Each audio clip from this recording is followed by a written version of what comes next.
Hello, I am Carly Brogdon, and this is my final data visualization presentation about empires and puzzles. I chose this topic because I have played this game pretty much since it came out and have loved playing it.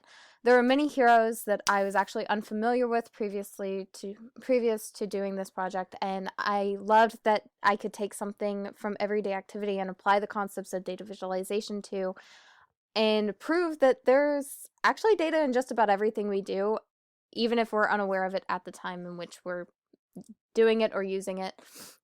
The data visualization, I either used the actual game or online forums. I found that I had to use the online forums for the most part due to a lot of heroes only being available during certain events, which two examples are on the screen. For the data visualization, I used Tableau, which I could use dynamic filtering with and use multiple graphs to filter, like the pack bubble graph, tree map graphs, pie charts, to filter the side-by-side graph, which was my main graph, as you can see with this visualization. So these top four graphs here are filtering each other and this main graph down here, which shows the stats on every hero within the game. So being able to filter, for example, showing all the commons, which are the weakest heroes within the game, you can see these are the 10 weakest heroes. And based off of that, you can determine that Tudun down at the bottom has the lowest health, while Ife has lowest power, which power tends to be the thing that most people focus on when determining the power or the strength of a hero. Then clicking out of that to take an overview of the heroes.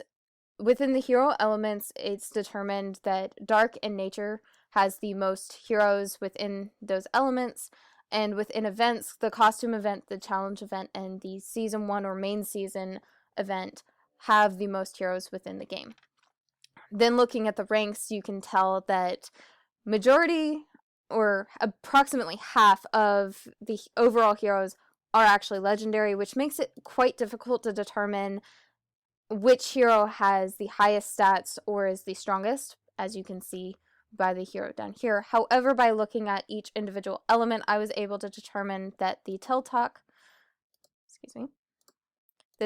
family,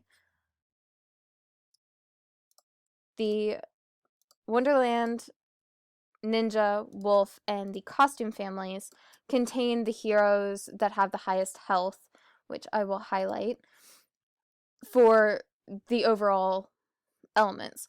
And so looking at this, you can determine that the Horgel costume, the Coggan costume, the Quartz, and Queen of Hearts heroes all exceed 1500 on health. However, Horgel costume is significantly higher than the other three shown.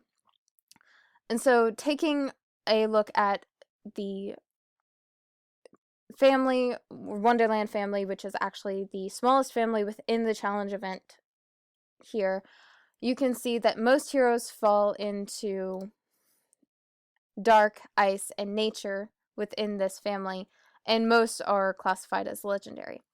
And as you can see within this graph, Queen of Hearts actually has the highest health. However, just because she has the highest health doesn't mean she has the highest power, which actually is the Jabberwock right here, who has a decent amount of power higher, and I believe it's because his attack is over 100 higher than the Queen of Hearts.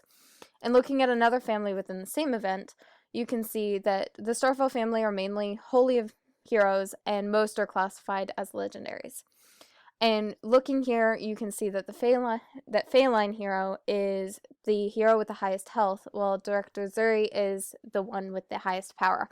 I have found that most heroes that have the highest power are not the ones with the highest health, even though they might have significant health. And as mentioned earlier, power tends to be the thing that is focused on when trying to determine which hero is the strongest. However, a prime example of when you need to look further than just the power is the Midgard realm in Valhalla. Most heroes are holy and most are legendary, and all of the legendaries are actually holy, as you can see here.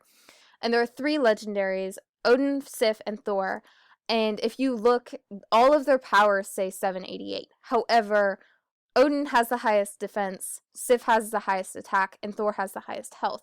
So determining which one is stronger depends on which is more important, the attack, defense, or health for that individual user.